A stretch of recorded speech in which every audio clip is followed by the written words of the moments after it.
बिस्मिल्लाहिर्रहमानिर्रहीम अस्सलाम वालेकुम زما ګران خوږو ملګرو چرته چې وي ښاد او آباد اوسئ. اشفاق بنګش تاسو نوي تازه خبرونو تاسو سره مخامخ دی. نن مهم خبرونو کې یو خو به سل ورځې د بورډرز بندش ورځې پورې شوي دي، نو په سل ورځو کې څه ډیټا ترلاسه شوي ده چې څومره نقصان وشو او دغه په اربونو روپو دی افغانستان طرف ته یا پاکستان طرف ته چې کوم تجاران نقصان شوی دی او دغه شخړې یا دغه بندش له وجې عام خلکو ته څومره نقصان شوی دی هغه تاسو سره شیر کوم. سراج الدین حقانی چې کوم د داخله د افغانستان نوې بیان چې کوم راغلی دی، یو ځل بیا پاکستان ته د مصلحت پیغام ورکړی شوی دی. خو بل طرف ته اسلام آباد کې اقتصادي غونډې دعوت چې افغانستان اسلامي امارات رد کړی دی، یعنی قبول کړی نه دی، انکار یې کړی دی. په دې شا څه خبرې دي دا ټول تفصیلات تاسو مخې ته راولو. خو اول به زه دا وایم چې د اسلامي امارت چې کوم پاکستان نه ګیلی دي، خاص کر اقتصادي فورم باندې چې هغه نړیوالې سطح باندې هم پاکستان دی وخت کې د بندش چې کوم د بورډرز بندش په حوالې سره هغو ته نړیوالې ادارو ته هم نړیوال ملکونو ته هم پاتې راغلی دی، یعنی پریشر دی په پاکستان چې دغه بندش له وجې تجارت یعنی دغه شانتي هغه ته عام ولس ته چې کوم تکلیف ورکول کی یا کم اقتصادي داسې فورمونه وي هغه یو بل ته سهولیتونه پیدا کول او دغه نړیوالو ادارو فورم وي چې هغه کې خو پاکستان په دغه کې اوس صحیح توګه باندې نمایندګي نشي کولی، ولې چې دغه بندش نه کوي. طرف ته پاکستان دغه وایي چې موږ ترخګرو لار نیولې ده، خو بل طرف ته عام ولس سره په اربونو چې کوم نقصان دی هغه هم تاسو مخې ته راولم چې دې وخت کې څومره پرې نقصان شوی دی. نو اسلامي امارت د پاکستان دعوت چې کوم دی هغه رد کړی دی، ویلي دي موقف اختیار کړی دی چې دینه مخکې هم هغه پکې خپل موقف کېدو. نو اقتصادي مطلب څه شو چې دو دغه تجارت لارې چې کمې دي دا بند کړي دي او دویم لومبۍ غونډه کې هم هغو دغه موقف ایښودلی و. نو هغه ځکه وویل چې دا بې مطلبه دی. بل طرف ته سراج الدین حقانی نوی بیان چې کوم خطاب کړی دی، هغه یو بیان بیا مخې ته راغلی چې پاکستان ته د مصلحت دعوت ورکړی دی چې دغه بندیزونو یا دغه چې کوم جړپونه دي یا دغه معاملات چې کوم دي دینه مزید نور نقصان جوړېدی شي. نو په کار ده چې پاکستان دی په دې باندې نظر رسنیو کې خپلې پالیسیانو باندې او افغانستان طالبانو اسلامي امارت هر خبرې ته ناسې ته تیار دی چې دا چې کوم شخړه ده دا د خبرو اترو په ذریعه باندې حل کړی شي، نه کې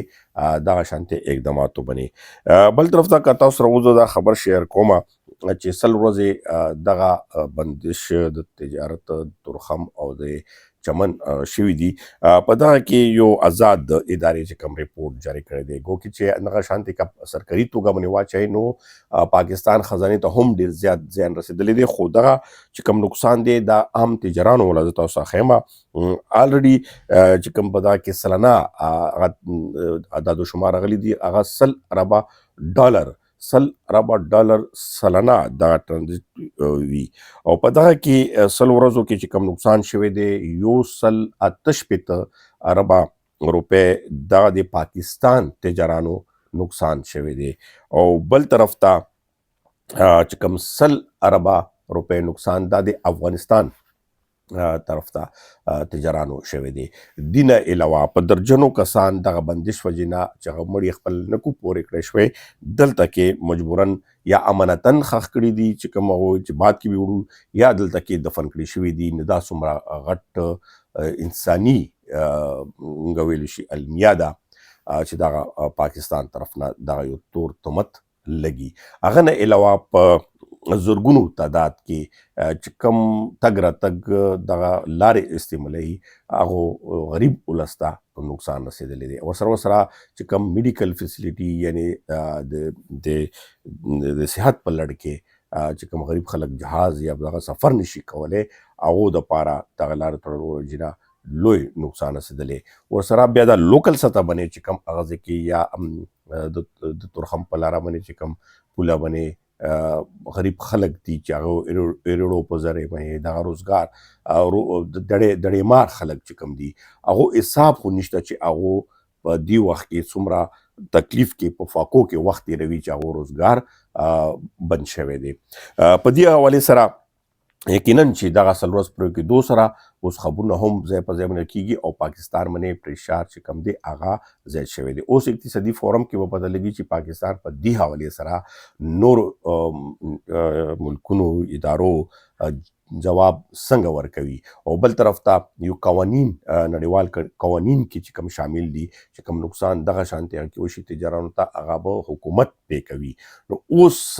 دغه حوالې سره هم اوازونه اوچتېږي نو یقینا چې دغه نقصان پاکستان څومره ګټه وکړه څومره نقصان وکړو دا به بیا وخت هم ثابتوي خو اوس هم چې کوم ظاهرا خبرې مخې ته راځي هغه نه هم ثابت کېږي چې پاکستان په دغه لړ کې ډېر ناکامۍ سره موږ وینو چې مخامخ دی.